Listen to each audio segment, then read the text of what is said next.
Jimmy Loftus, Ed Emerson here, two old friends from 30 years in American campaign politics. We are at our core advanced folks, but we have been there and seen a lot of things. Jim had the great privilege of working in the State Department, traveling with the Secretary of State, also working with the White House and traveling with several presidents of the United States around the world. Jim's nice to have you. Thanks, Ed. It's good to be here. It's going to be fun. We're going to try to laugh as much as we can.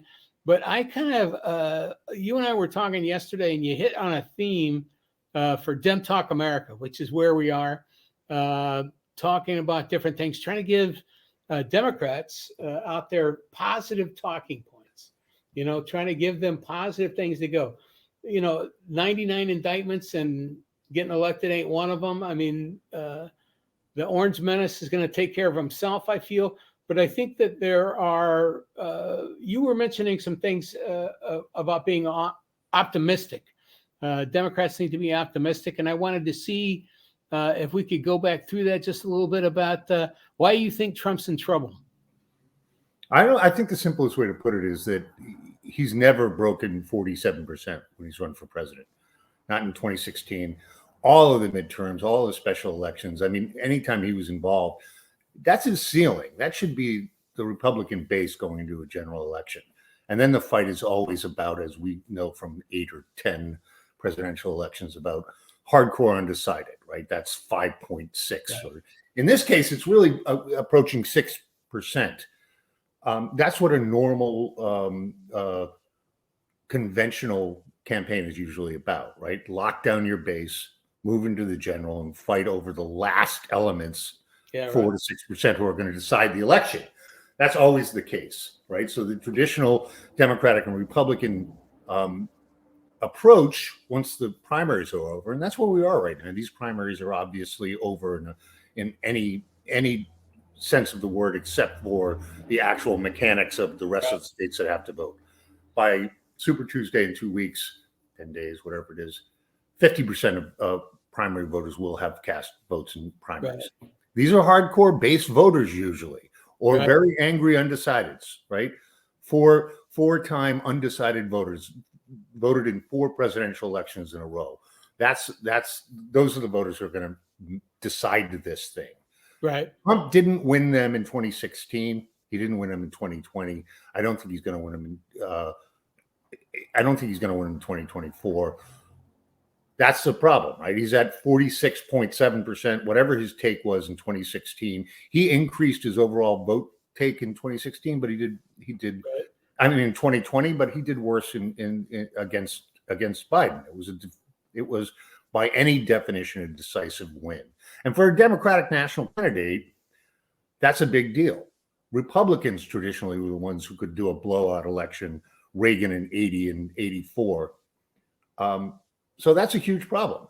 Right. Typically, right now, he has all the freedom in the world to do anything he wants with messaging, to quote unquote pivot, adjust, to tailor messaging to hardcore undecideds. And he keeps doing exactly the opposite, reinforcing that he's the guy who defeated Roe v. Wade, that overturned it, bragging about that at the worst possible time. These are 30 or 60-second pieces in favor of Joe Biden. So that's it. I really think that no fundamentals have changed. I don't see him effectively communicating to hardcore and undecideds, particularly Republican suburban women who are fiscally conservative usually. They're usually conservative on foreign policy issues. And I think all of those things combined have him really capping out at about 47%.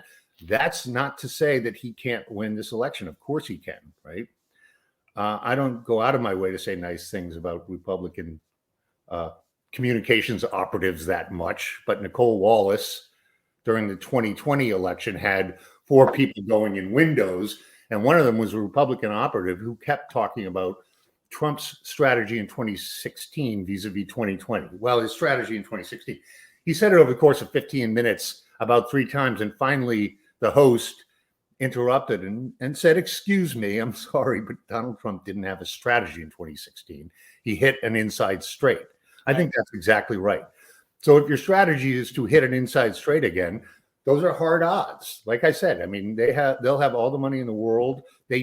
What they won't have is a principal who will listen to strategic reason. And that's good news for anybody who doesn't want to see this guy reelected. I think we have to wait and talk about a third party candidacy that could upend this. I'm not saying he can't win as a plurality candidate. Buchanan or somebody like that, right? Yeah, or anybody really. I can't imagine a right-wing, centrist, or left-wing candidate that isn't going to hurt Joe Biden if they're in the race on the ballot in enough states during the general election. That's how Donald Trump gets reelected. He gets reelected with 46% because he'll hold that, and everything else will come out of the Biden side. I just think that's a reality. Do you think Nikki Haley's base vote? I mean, she got in New Hampshire, she got 40%, maybe. Do you think that in any way represents Republicans around the country who are not going to vote for Donald Trump, never Trump? Yeah, I obviously I think that's true, without a doubt. That if you're doing what they call cross tabulation of polls and looking at exit polls from these primaries, it's ridiculous to point out that Donald Trump, quote unquote, blew out Nikki Haley. The real problem is if you extrapolate low turnout and even whittle it down from a third of Republican primary voters going against Trump, call that 25% in a general election. That's a real problem. Right. Is he going to get back 5% of those people? These are people who will vote in the general election. They were very motivated to come out and vote for an alternative to Trump in the primaries. That's a huge problem. Right. Compare it to Biden's, so-called problem with either Robert Kennedy Jr. or any other Democrat that was on the ballot. They didn't break 5%. That's generally good news for the president's reelection, but on the Trump side, I think they have a massive problem. That's illustrating what I'm talking about.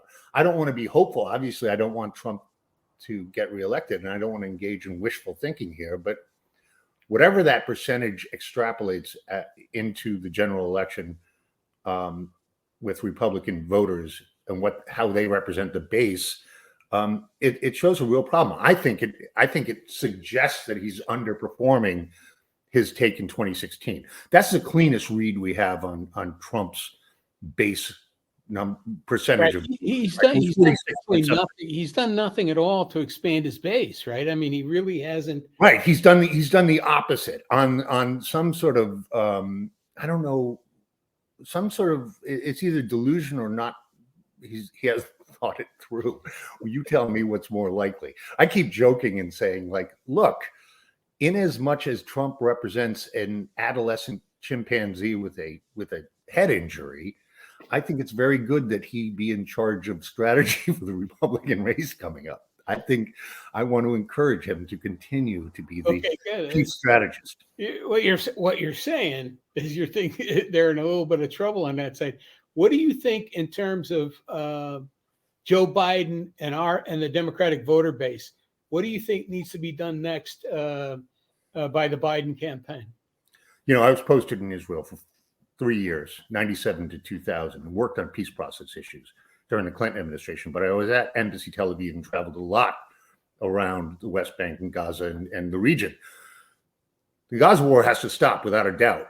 I hate to put that in blunt political terms, but it's true. It's the one issue that is galvanizing Democrats against the administration. Understandably, I support a two-state solution. I support the state of Israel. Absolutely. I'm talking about this as a political issue going forward. I assume that the ground war will be over, but there's going to be a post-war situation in Gaza that's going to require massive foreign policy, a massive international sort of coalition, some kind of agreement. But combat needs to stop there. You can't just look at the Michigan primary and say the way the vote broke down there, uncommitted, non-committed. How did they vote? Non-committed. Yeah. Was relatively low. That's whistling past the graveyard. This is a real issue. It's one of the times when a foreign policy issue really does bleed over into domestic politics and presidential race. And it's for all of the right reasons. People are heartbroken to see what's happening in Gaza. A lot of my Israeli friends are heartbroken to see what's happening in Gaza. Palestinians are apoplectic and outraged, of course. Palestinians in the States, Arab voters in the States. Like I said, I don't think the re-election campaign, the Biden campaign, should take any, should not be concerned about this issue going forward. It's one that will split left voters in the general election, and that could be very, very dangerous for the president. It's ironic because it's such a we've never seen anything like this. Not just massive civilian losses in basically ground combat in Green Line Israel, but the way that this thing has played out as a domestic issue in the States, an uptick of anti-Semitism without a doubt, a closing down of a willingness to listen to the Israeli side in this conflict. I understand all that. All I mean to say is it's an important part of our base. If Biden can bring there has to be some answers. They need to see some action on the part of the administration on this issue. If Biden can bring in a ceasefire, announce a ceasefire in the next week, does that address the issue? I don't think so. I mean, I think any ceasefire is they were talking about four weeks. I just don't see the Israelis committing to that. They're in a position of saying we can't leave a Hamas combat capability in Gaza. That's what they've said. You can argue about what that means. I, of course, am looking at this and saying, as an objective overview, this is really bad for Israel in a bunch of ways, not the least of which is signaling to Hezbollah and others who really, it's not ambiguous. They're calling for the elimination of the state of Israel. It's very, very dangerous for them to be encouraged by less than effective combat operations in Gaza. My point about Gaza was they needed to get this thing done by now, and they haven't, right? That's a fact. Huge. And they, yes, there has to be a way forward. It rightfully is going to accrue to the American president, particularly Biden, particularly a Democrat, right now. And I think it's it's a much more, it's easily the biggest foreign policy issue that's going to impact this election. We're getting a little sidetracked, but go ahead, Ed. Where do you think we should go from here? No, yeah, that was brilliant, Jimmy. It was really brilliant. I want to wrap it up. I want to ask you, a magic wand. I had a friend that used to do this to me all the time. Magic wand, perfect world. What could you do? What would you compose for the Biden campaign right now? I think obviously they have to talk about stabilizing the U.S. economy, the post-pandemic reality. Amazing job on dealing with inflation. A very, very steady hand on the economy that has paid off enormously. Of course, inflation is trending down, but it's still an issue. I think the Republicans have tooled up to make that the number one issue, and the facts are betraying them at this point. But who knows?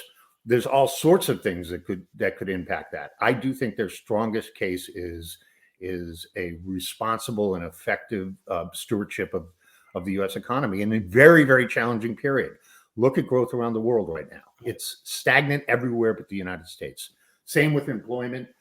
Everything else, that is not nothing. It's hard to get credit for the sky not collapsing, not coming down on you, but they have to make that case. I think that's their number one case. And frankly, I don't think the quote unquote threat to democracy argument is already factored in.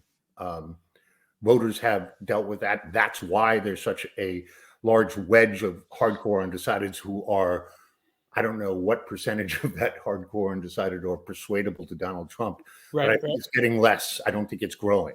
I think typically from a traditional campaign, you'd be in the phase of going beyond voter identification, voter persuasion right now. And that would be part of that step. If you recall from the re-election in 1996, remember the huge challenge for Clinton, and the historical fact was, and we were both in the middle of that campaign, when was the last time a Democrat in 1996 had been re-elected to the American presidency? Right. The answer was 1944. It was FDR's fourth term that he barely lived halfway through. Yeah, right. That was 96. And a huge challenge then wasn't it was voter persuasion, but it was opening up. It was the thing that Clinton did brilliantly, growing an undecided wedge that you could then try to direct communications to, messaging to say, look, essentially the subtext of the re-elect was, I know a bunch of you don't trust or like me, but give me a chance. Yeah, right. He made the case, right? I remember all of the death knell, 94 lost the House of Representatives for 40 years, that it was over, it was done. Clinton having to insist that the president himself was still relevant in that. Remember the post-mortem press conference after 94? Somebody asked him, how are you still relevant? Yes. And he kind of fumbled around to say, well, I think I'm kind of relevant, because it's like, dude, don't just go, just hit it. Yeah, right. Let's see. I don't know. But they did a good job. Obama did an amazing job in 2012. I think that the strategic DNA is in place. This is how Democrats on a national level approach this challenge, and they understand it. I think when your opponent doesn't understand the rocks he's sailing by at night, that's a good thing. Right. You can't bank on it, but there it is. Where do we go from here, Ed?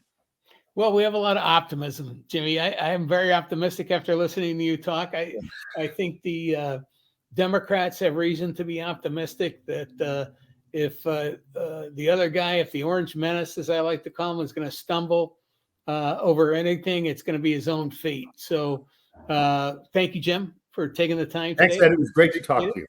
And these are anxious times, but I'm with you on the optimism. I really am. Yeah. Yeah.